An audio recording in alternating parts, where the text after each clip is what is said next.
ये सदमा जो दाढ़ी स्थान है उस स्थान से चाला स्थान की ओर प्रस्थान कर रहे हैं। बारिश हो रही है इसलिए लोग कुछ भाग रहे हैं, लेकिन जो श्रद्धा और विश्वास और धर्मेश में पूर्ण विश्वास है वो लोग देखो इत्मीनान से वहीं पर खड़े हैं और झंडा के नीचे खड़े हैं। और वो लोग अभी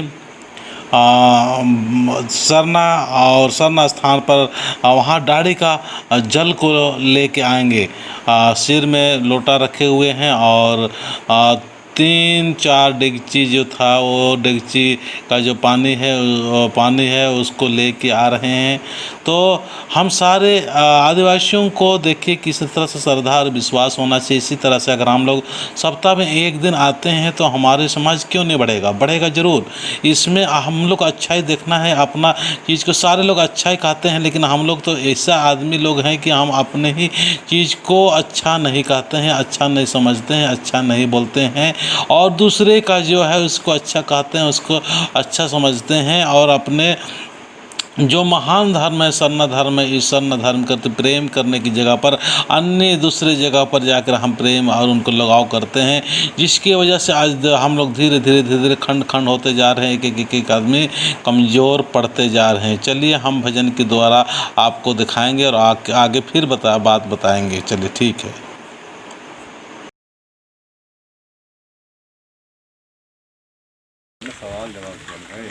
तोने कर का नाम है कर मिया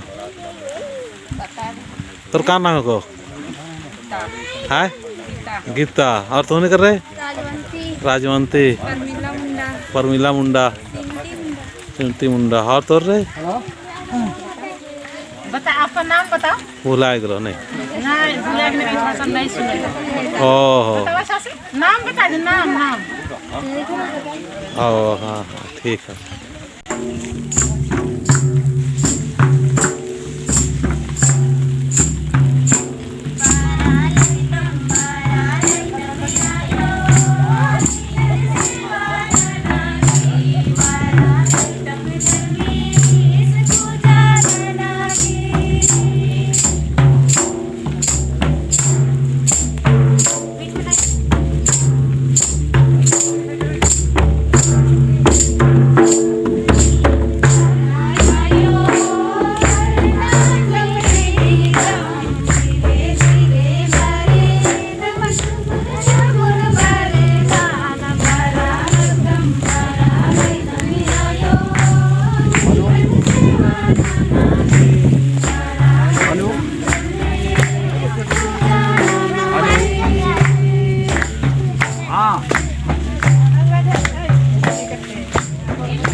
मैं अब ये बताने का प्रयास कर रहा हूँ जो कि हम लोग इस जो हम लोग प्रार्थना विनती भजन करने के बाद में जो प्रवचन करते हैं वो प्रवचन करते समय हमको इस बात का ज़रूर ध्यान देना है कि पूरा ध्यान हमको प्रवचन में ही होना चाहिए।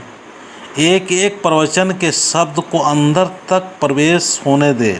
हम लोग क्या प्रवचन तो बोलते हैं लेकिन उसका प्रवचन में किसी प्रकार को कोई अंदर प्रवेश नहीं होता। कहते कुछ है करते कुछ है होता कुछ है। इसीलिए जब प्रवचन करते हैं तो एक एक शब्द को इत्मीनान से ही प्रवचन करें और इत्मीनान से ही शांत स्वभाव से ही आप आहिस्ता आहिस्ता प्रवचन करें, जिससे कि आपके अंदर में प्रवेश हो। एकदम संत चित्त होना चाहिए, एकदम संत हो के मतलब संत चित्त होना चाहिए। आँख बंद रखें। आँख अगर हम खोल के रखते हैं तो क्या है, बाहरी दृश्य के द्वारा हमारे जो अंदर एक एकाग्रता होना चाहिए वो एकाग्रता नहीं रहती है और हमारा मन इधर उधर भटक जाती है, उधर उधर ध्यान देती है। इसलिए हमको आँख बंद करके ही प्रवचन करना चाहिए। भाव पवित्र रखें, भावों को एकदम पवित्र और सुंदर और पवित्रता पूर्वक आप प्रवचन करते रहें।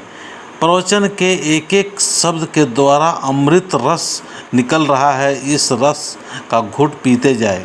कहते हैं कि जो प्रवचन जो कहते हैं और उस शब्द में एक एक शब्द में अमृत रस है, और उस अमृत रस को एक एक घूंट को अंदर पीते जाएं, और अंदर पीते जाएंगे तो धर्मेश के द्वारा आपके शरीर में दिव्य तरंग की उपस्थिति होगी और दिव्य तरंग जाएगा।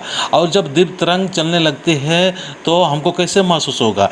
आपके अंदर में जब दिव्य तरंग प्रवेश होता है तो आपके अंदर में खुशियाँ होने लगती है, आपके अंदर में प्रेम होने लगता है, आपको अच्छा महसूस होने लगता है, आप हंसने लगते हैं, खिलखिलाने लगते हैं, और किसी प्रकार का कुछ भी टेंशन नहीं रहता, आप उत्साह से भर जाते हैं। जब दिव्य तरंग चलती है तो यही आपको पहचानने और जानने की आवश्यकता है कि अब मैं खुश हूँ, मुझे जो खुशी आता है, मुझे अच्छा लगता है, इसका मतलब दिव्य तरंग चल रहा है।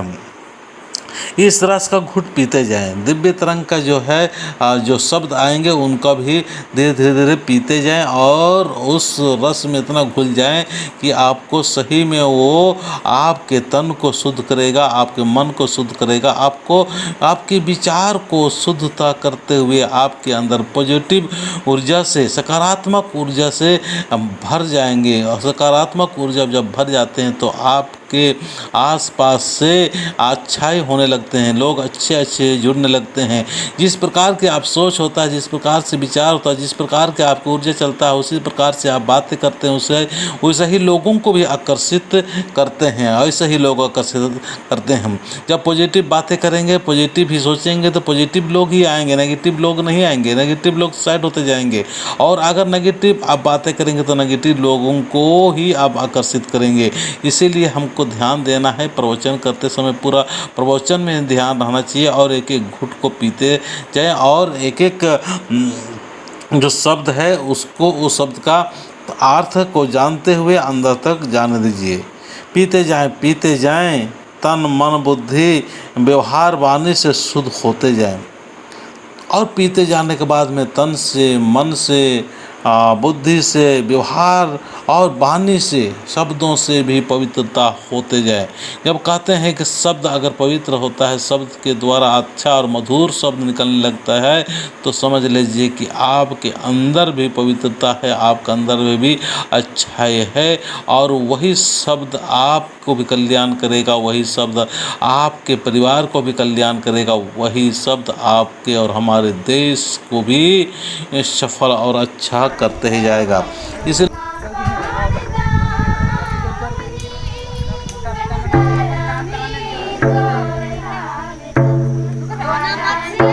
दोनों में से